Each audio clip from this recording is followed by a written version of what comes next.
আলহামদুলিল্লাহ রাব্বিল আলামিন ওয়াসসালাতু ওয়াসসালামু আলা আশরাফিল আম্বিয়া ওয়াল মুরসালিন নবিয়িনা মুহাম্মদ ওয়া আলিহি ওয়া আসহাবিহি আজমাইন আম্মা বাদ। সমস্ত প্রশংসা মহান মালিক রব্বুল আলামিনের জন্য। দরুদ এবং সালাম নাজিল হোক তারই প্রেরিত রাসূল মুহাম্মদ মুস্তাফা সাল্লাল্লাহু আলাইহি ওয়াসাল্লাম, তার প্রতি এবং তার আলো আসহাব সকলের প্রতি। সম্মানিত ভাই বন্ধুগণ, আজ আমরা আলোচনা করব ইনশাআল্লাহ বরকতের চাবিসমূহ বিষয়ে। বরকত শব্দের অর্থ হলো কল্যাণ বেশি হওয়া, যে কোনো কিছুতে আল্লাহর পক্ষ থেকে কল্যাণ যুক্ত হওয়া, এটা হলো বরকত।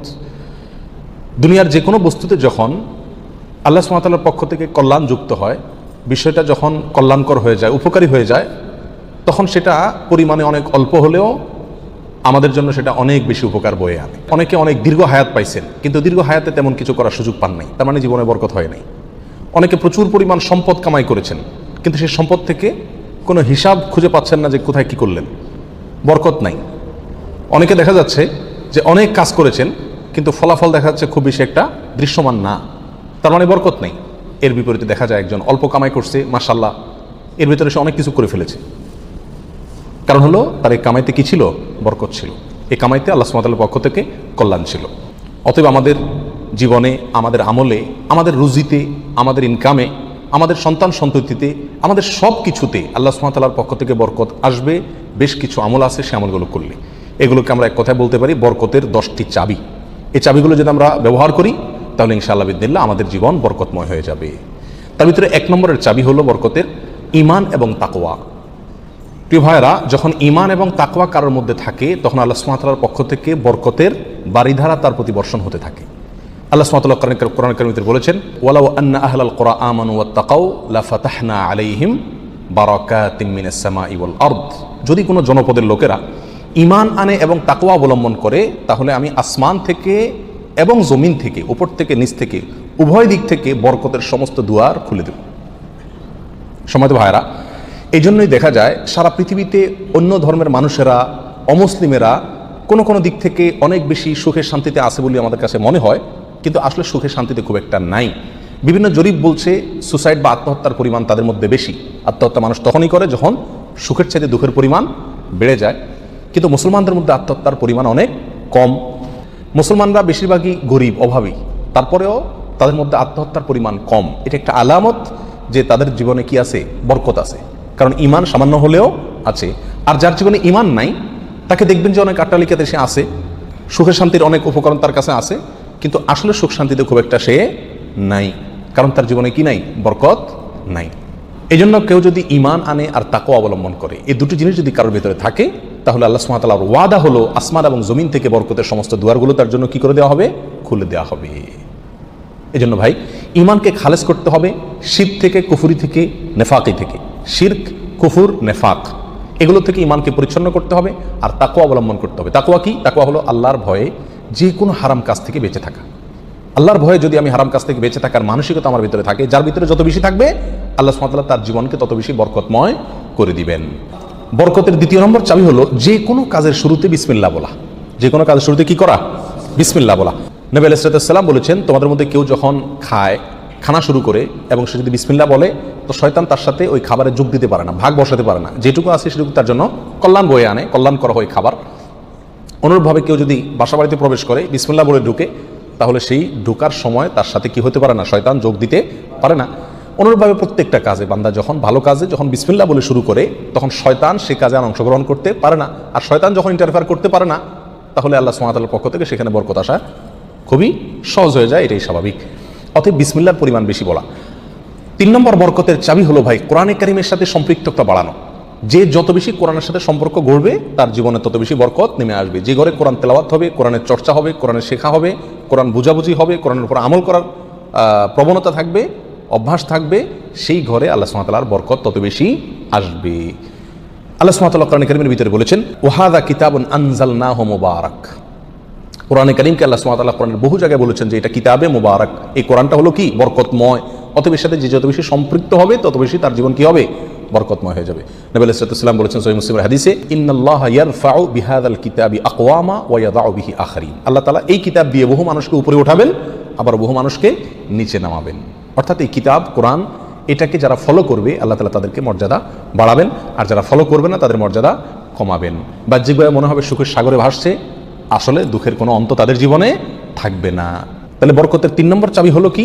কোরআনের সাথে সম্পর্ক বেশি বেশি করা, কোরআন তেলাওয়াত করা, কোরআন বুঝা, কোরআন অনুযায়ী আমল করার চেষ্টা করা। যত বেশি যে করবে আল্লাহ তাআলা তার জীবনের প্রতিটা পদে পদে তত বেশি কি দিবেন? বরকত দান করবেন। বরকতের 4 নম্বর যে চাবি আছে সেটা হলো ভাই সাদাকা করা, দান করা। কি করা? দান করা, সাদাকা করা। সাদাকা এবং দান করলে বহু হাদিস থেকে বোঝা যায়, জানা যায় যে বিপদ আপদ দূর হয়ে যায়। আমাদের যে কোনো কাজ থেকে, যে কোনো অর্থকড়ি থেকে, যে কোনো উপার্জন থেকে আমাদের কল্যাণটা আসে না, এর একটা বড় কারণ হলো বিপদ এসে যায়। আমি একটা দোকানদারি শুরু করলাম, একটা বিপদ এসে গেল, তাহলে আমার সেখান থেকে কল্যাণটা আর আসলো না।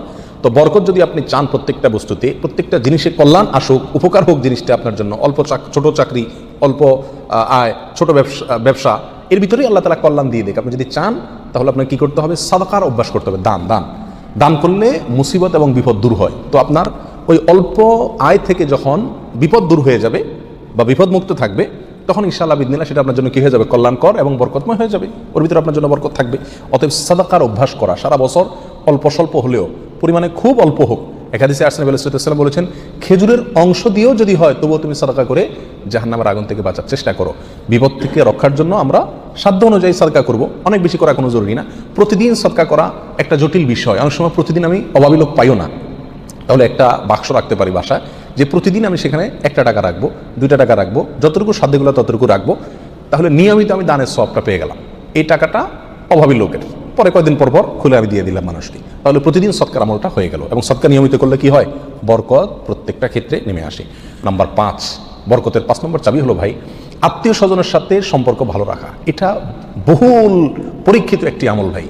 আত্মীয় স্বজনের সাথে যে যত বেশি সম্পর্ক ভালো রাখে, মা বাপ, ভাই বোন, ফুফু, চাচা, কাছের লোকজন, রক্ত সম্পর্কীয় লোক যারা, বিশেষ করে তাদের সাথে যে যত বেশি সম্পর্ক ভালো রাখে এবং তাদের সাথে সম্পর্ককে নষ্ট করে না, তারা যদি দুর্ব্যবহার করে তো নিজের পক্ষ থেকে ভালো ব্যবহার করার চেষ্টা করে, তো এই লোকের জীবনে আল্লাহ তাআলা বরকত দান করেন। এটা পরীক্ষিত বিষয়। অতএব এই চাবিটি বরকতের, এটা খুবই গুরুত্বপূর্ণ। 5 নম্বর, অর্থাৎ আত্মীয় স্বজনের সাথে, রক্ত সম্পর্কীয় লোকদের সাথে কি করতে হবে? সম্পর্ক সবসময় বিল্ড আপ করার চেষ্টা করতে হবে। তাদের খোঁজখবর নিতে হবে, সাধ্য অনুযায়ী তাদের পাশে দাঁড়াতে হবে। যদি পাশে দাঁড়াতে নাও পারেন, অন্তত সম্পর্কটাকে কি করতে হবে? ভালো রাখার চেষ্টা করে যেতে হবে। নাম্বার 6, বরকতের 6 নম্বর চাবি হলো ভাই সকালবেলায় ভোরে ভোরে কাজে যাওয়া। নবী আলাইহিস সালাম দোয়া করেছেন, আল্লাহুম্মা বারিক লি উম্মতি ফি বুকুরিহা, আল্লাহ আমার উম্মতকে সকালবেলা আপনি বরকত দান করবেন। অন্য এক riwayate আসছে বুরিকা লি উম্মতি ফি বুকুরিহা, তিনি বলেছেন আমার উম্মতের জন্য সকালবেলার সময়টাতে বরকত দেওয়া হয়েছে। অতএব সকালের সময়টাতে আপনি ঘুমায় থাকেন, তাহলে বরকত কোত্থেকে আসবে? এই টাইমটাতে কাজ করতে হবে। এবং কিছু কিছু কাজ আছে, কিছু কিছু পেশা আছে যে সকালবেলা করার মতন। আপনি মার্কেটে দোকান আছে, সকালে ভোরে খোলার সিস্টেম নাই, তাহলে সেটা তো আপনি খুলবেন না। কিন্তু অন্তত তার প্রস্তুতি, প্রাক প্রস্তুতিগুলো সকাল থেকে হয়ে যাওয়া উচিত। এবং সকালের টাইমটা আসলে ঘুমের কোনো উপযুক্ত টাইম না।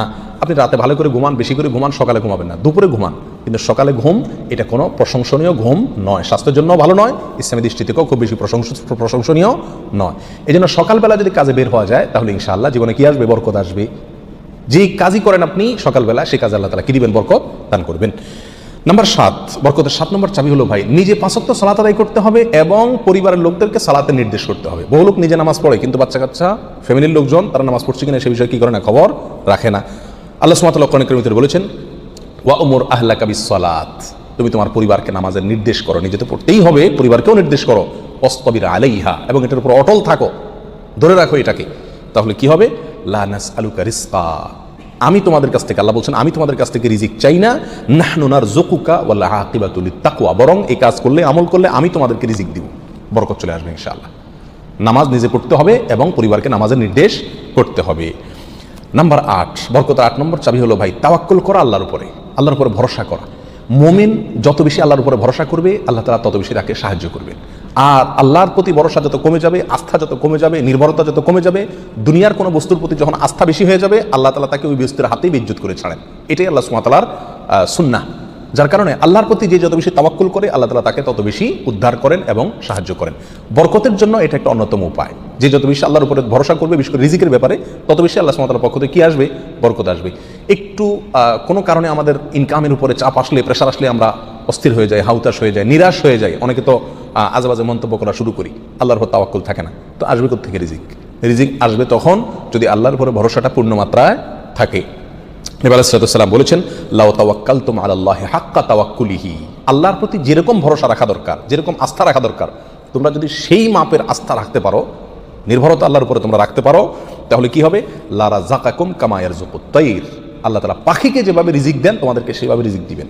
সারপ্রাইজ রিজিক, কল্পনাও করতে পারবে না কোথায় আল্লাহ রিজিকের ব্যবস্থা করে রাখছে। এরকম বরকত জীবনে নেমে আসবে যদি কি করা হয়, আল্লাহর উপরে পরিপূর্ণ তাকওয়া এই তাওয়াক্কুল অবলম্বন করা হয়। বরকতের জন্য 9 নম্বর আমল হলো বেশি বেশি ইস্তেগফার করা। কি করা ভাই?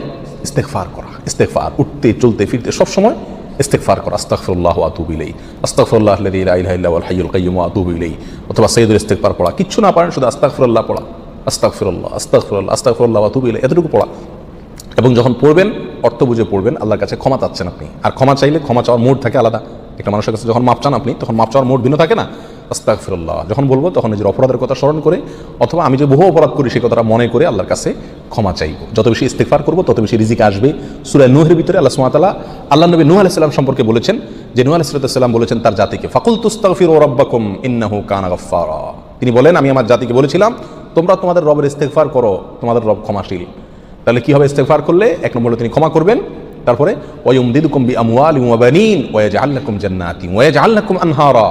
সম্পদ এবং সন্তান, পরিবার, এই দুইটা দিয়ে তোমাদেরকে শক্তিশালী করবেন, রিচ করে দিবেন, সমৃদ্ধ করে দিবেন। ওয়া ইয়াজআল লাকুম জান্নাতিন ওয়া ইয়াজআল লাকুম আনহারা, তোমাদের জন্য বাগবাগিচা দিবেন এবং নহর প্রশোভন দান করবেন, অর্থাৎ রুজি রুটির বরকত দান করবেন। সম্মানিত ভাই বন্ধুগণ, তাহলে ইস্তেগফার করলে রুটি রুজির বরকত হয়, সম্পদে আপনার বরকত হয়, সন্তানে বরকত হয়, পরিবারে বরকত হয়। অতএব ইস্তেগফার বেশি বেশি করতে থাকতে হবে। নবী আলাইহিস সালাম বলেছেন মাল্লাজিম আল ইস্তেগফার, যে ব্যক্তি ইস্তেগফারকে ধরে রাখবে, সবসময় নিয়মিত ইস্তেগফার করবে, জাআলাল্লাহু মিন কুল্লি দিকিন মাখরাজা, সকল কঠিন মুহূর্ত থেকে বের হওয়ার জন্য আল্লাহ তাআলা তাকে পথ দেখাই দিবেন। ও কুল্লি হাম্মিন ও মিন কুল্লি হাম্মিন ফারাজা, সকল পেরেশানি থেকে আল্লাহ তাআলা তার জন্য প্রশস্ততার পথ দেখাই দিবেন যদি সে ইস্তেগফারকে ধরে রাখে, 1-2 বার পড়া না, নিয়মিত পড়তে থাকে, ধরে রাখে। অতএব বরকতের জন্য বেশি বেশি ইস্তেগফার করতে হবে। 10 নম্বর বরকতের চাবি হলো ভাই পরিপূর্ণ সালামের ব্যাপক পরিমাণে প্রচলন ঘটাতে হবে, দিতে হবে। সালামের পরিপূর্ণ রূপ হলো আসসালামু আলাইকুম ওয়া রাহমাতুল্লাহি ওয়া বারাকাতুহু। এখানে আমরা সবাই জানি দোয়া করা হয় আপনার প্রতি শান্তি বর্ষিত হোক, আল্লাহর রহমত বর্ষিত হোক এবং আল্লাহর বরকত নাজিল হোক আপনার প্রতি। তাহলে আপনি যখন কারোর প্রতি সালাম দিচ্ছেন, পূর্ণাঙ্গ সালাম, আসসালামু আলাইকুম ওয়া রাহমাতুল্লাহি ওয়া বারাকাতুহু, তার মানে আপনি কেমন যেন তার জন্য বরকতের দোয়া করছেন, শান্তির দোয়া করছেন। আর হাদিসে আসছে কোনো মুসলিমের জন্য যদি আপনি বরকতের দোয়া করেন বা যে কোনো দোয়া করেন, তো ফেরেশতা আপনার জন্য দোয়া করে আল্লাহ এই বান্দাকেও আপনি দান করেন। তাছাড়া যাকে সালাম দিবেন তিনিও জবাব দিবেন। আপনি যেহেতু ওয়াবারাকাতুহু পর্যন্ত পড়বেন, তার জন্য উচিত হবে ওয়াবারাকাতুহু পর্যন্ত দেওয়া। সালাম যতটুকু দেওয়া হয় পরিপূর্ণ কমপক্ষে অতটুকু দিতে হয়। অতএব যত বেশি সালাম দেওয়া হবে তত বেশি ফেরেশতা আমার জন্য বরকতের দোয়া করবে, আর যাকে সালাম দিচ্ছি তিনিও করবেন। তাহলে সালামের প্রচলন ব্যাপক পরিমাণে যদি করতে পারি, তাহলে আমাদের জীবনে কি আসবে ভাই?